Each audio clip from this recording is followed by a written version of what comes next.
চায়ের সাথে খাওয়ার জন্য মুখে দেওয়া মাত্রই মিলিয়ে যাবে আটার তৈরি এই বিস্কুটটা। এটা বিস্কুট খাচ্ছেন নাকি মাখন খাচ্ছেন বুঝতেই পারবেন না।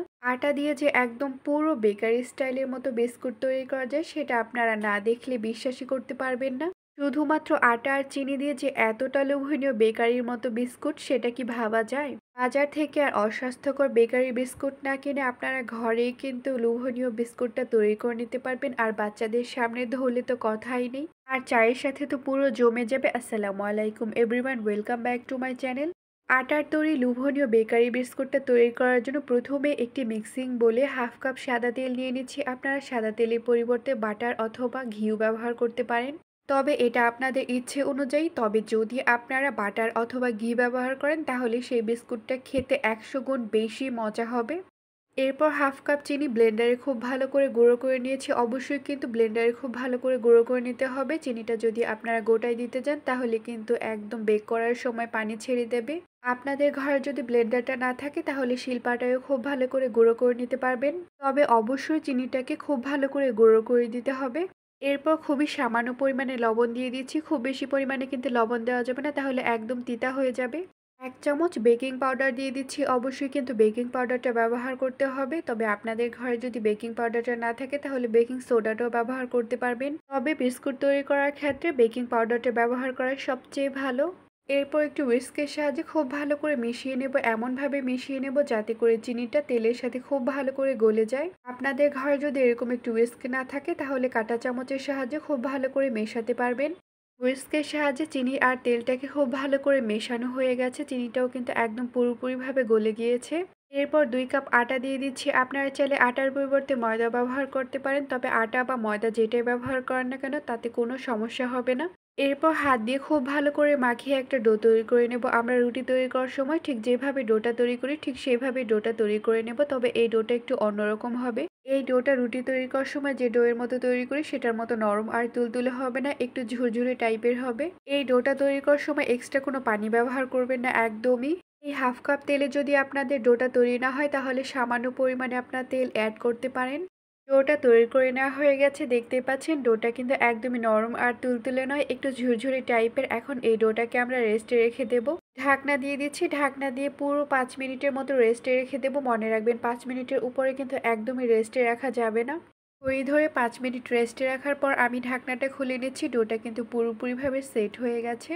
এরপর হাতে অল্প একটু ঘি বা তেল লাগিয়ে এইভাবে করে ডো থেকে লেচি কেটে নিয়ে আমরা বিস্কুটের শেপটা দিয়ে দেব। আপনারা চাইলে গোল শেপও দিতে পারেন অথবা এই চ্যাপ্টা শেপও দিতে পারেন। আমি ভিডিওতে ঠিক যেভাবে দেখাচ্ছি আপনারাও ঠিক এইভাবে শেপটা দিয়ে দেবেন। বিস্কুটের শেপটা দিয়ে দেওয়া হয়ে গেছে, দেখতেই পাচ্ছেন কতটা লোভনীয় লাগছে। ঠিক এইভাবে করে সবগুলো বিস্কুটের শেপ দিয়ে দেবো। এরপর একটি স্টিলের প্লেট নিয়ে নিয়েছি। স্টিলের প্লেটে অল্প একটু তেল দিয়ে দিয়েছি। এখন ব্রাশের সাহায্যে খুব ভালো করে ব্রাশ করে নেব। অবশ্যই কিন্তু এইভাবে করে নিতে হবে, এতে করে একটি বিস্কুটও কিন্তু নিচে লেগে যাবে না আর খুব সহজে উঠে আসবে। আর অবশ্যই বিস্কুট তৈরি করার সময় আপনারা কিন্তু স্টিলের প্লেট ব্যবহার করবেন, আর যদি স্টিলের প্লেট ব্যবহার করতে না চান তাহলে সিলভারের ঢাকনাগুলো ব্যবহার করতে পারবেন। এরপর বিস্কুটের শেপগুলো প্লেটের মধ্যে এইভাবে করে সাজিয়ে নেব। এইভাবে করে সবগুলো বিস্কুট সাজিয়ে নেব। দেখতেই পাচ্ছেন সবগুলো বিস্কুট কিন্তু আমার সাজিয়ে নেওয়া হয়ে গেছে। এরপর একটি স্টিক নিয়ে নিয়েছি। স্টিকের সাহায্যে এইভাবে করে আমি ডিজাইন করে দেব। আপনারা চাইলে এই ডিজাইনও করতে পারবেন অথবা আপনাদের পছন্দ মতো অনুযায়ী কিন্তু আপনারা যে কোনো ডিজাইনই করে নিতে পারবেন, তবে এটা আপনাদের পুরো ইচ্ছে অনুযায়ী, অথবা আপনার ডিজাইন নাও করতে পারেন। এইভাবে করে সবগুলো বিস্কুটের মধ্যে ডিজাইন করে দেব। সবগুলো বিস্কুটের মধ্যে খুব সুন্দর একটা ডিজাইন করে নেওয়া হয়ে গেছে। দেখতেই পাচ্ছেন এমনিতেই কিন্তু অনেক সুন্দর লাগছে দেখতে।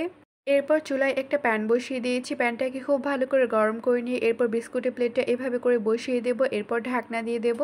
ঢাকনা দিয়ে দেওয়ার পর চুলার আঁচটা লো হিটে রেখে 1 ঘন্টার মতো বেক করে নেব। আপনাদের হয়তো বা কম বেশি সময় লাগতে পারে, কারণ সবার চুলার আঁচটা কিন্তু একদম একরকম থাকে না। চুলার আঁচটা কিন্তু কোনোভাবে কমানো বা বাড়ানো যাবে না। যদি আপনারা হাই হিটে বা মিডিয়াম হিটে দিতে চান তাহলে কিন্তু একদম বিস্কুটগুলো গলে যাবে।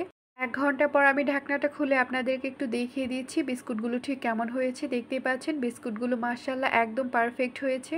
এখন এই বিস্কুটগুলোতে কিন্তু একদমই হাত দেওয়া যাবে না, কারণ গরম অবস্থায় বিস্কুটগুলো খুবই নরম থাকে, আর যদি ঠান্ডা হয়ে যায় তাহলে হাত দিবেন। আপনারা চাইলে বিস্কুটগুলো চুলা থেকে নামিয়েও ঠান্ডা করে নিতে পারবেন অথবা চুলার মধ্যে রেখে কিন্তু ঠান্ডা করে নিতে পারবেন।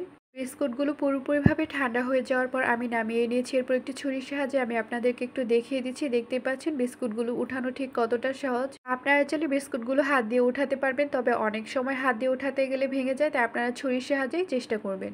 সবগুলো বিস্কুট প্লেট থেকে উঠিয়ে নেওয়ার পর আমি একটি সার্ভিং ডিশে সাজিয়ে নিয়েছি। দেখতেই পাচ্ছেন কতটা সুন্দর লাগছে বিস্কুটগুলো, মাশাআল্লাহ। এটা যেন বিস্কুট নয়, পুরো মাখন, একদম মুখে দেওয়া মাত্রই কিন্তু মিলিয়ে যাবে এই বিস্কুটটা। এখন আমি আপনাদেরকে বিস্কুটটা একটু ভেঙে দেখাচ্ছি ভেতরটা ঠিক কেমন হয়েছে। দেখতেই পাচ্ছেন কতটা লোভনীয় ছিল এই বিস্কুটটা। আর হ্যাঁ, যদি আমার এই বিস্কুট তৈরির রেসিপিটি আপনাদের ভালো লাগে তাহলে অবশ্যই লাইক, কমেন্ট আবার শেয়ার করবেন। ইউটিউব থেকে দেখে থাকলে সাবস্ক্রাইব করবেন।